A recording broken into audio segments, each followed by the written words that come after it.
This video will demonstrate the process for installing a DLL file, which allows you to export MP3 audio files from the files that you've created in Audacity. Now, MP3 files are compressed audio files, yet they yield a very high quality for the size of the file. Other file formats like WAV produce very large file sizes.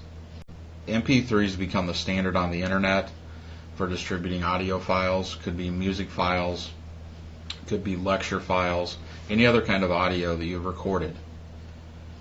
But Audacity does not export that in a native format. So what we need to do is load a driver.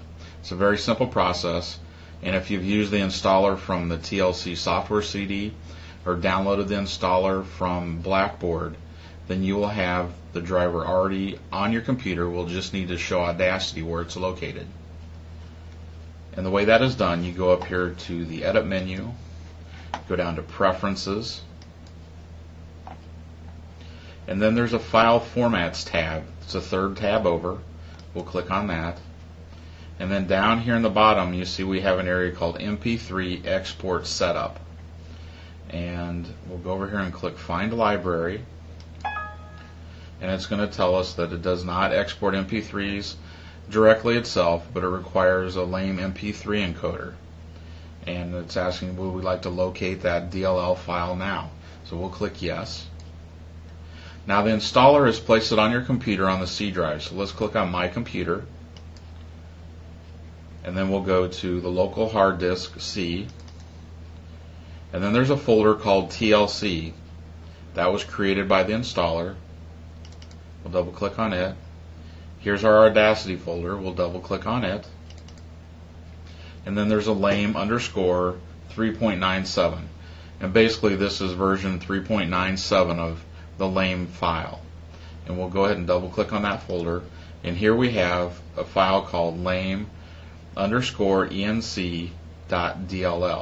And if we click on that file, you'll see it appears down here now in file name. And we'll click Open. You'll see now that this area is not grayed out before. We would not have been able to export an MP3 file, but now that we've loaded the driver, we've got the ability here to specify the bit rate, which is something we'll talk about when we talk about recording audio files. But 128 for a bit rate is a pretty common standard for music files you see on the internet. You can probably go a little lower with just a straight audio recording of your voice. We're just going to leave that at 128 right now, which is the default. And then we click OK. And that's the process for installing that DLL file. If you don't install it before you create an audio clip and you want to create an MP3 file, when you go to export it as an MP3 file, it will prompt you to go through this process.